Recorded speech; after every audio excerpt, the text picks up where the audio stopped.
India നടത്തിയ തീവ്രവാദ വിരുദ്ധ ആക്രമണമുണ്ടാക്കിയ ഞെട്ടലിലാണ് പാകിസ്ഥാൻ സേന. ഈ ആഘാതത്തിൽ നിന്ന് കരകയറാൻ പ്രകോപനപരമായ നിലപാടാണ് അവർ സ്വീകരിക്കുന്നത്.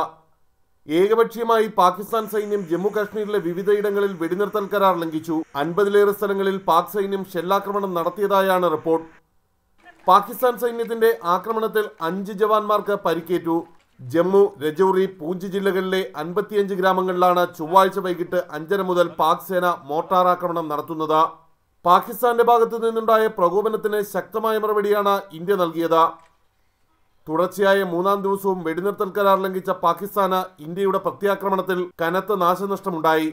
ഏറ്റവും ചുരുങ്ങിയത് 5 പാക് പോസ്റ്റുകൾ തകർക്കാൻ സാധിച്ചെന്നും ഇന്ത്യൻ അതിർത്തിയിലേക്ക് നിറയൊഴിച്ച പാക് റേഞ്ചേഴ്സിന് കനത്ത ആൾനാശമുണ്ടായതായും സൈനിക വക്താവ് അറിയിച്ചു.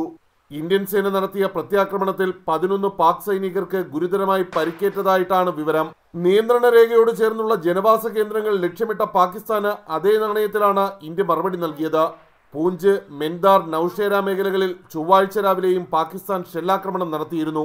15 വർഷത്തിനിടെ ഇന്ത്യ പാക് അതിർത്തിയിൽ ഏറ്റവുമധികം വെടിനിർത്തൽ കരാർ ലംഘനമുണ്ടായത് കഴിഞ്ഞ വർഷമാണ്. 3000-ഓളം വെടിനിർത്തൽ കരാർ ലംഘനങ്ങൾ ഇതുവരെയുണ്ടായി.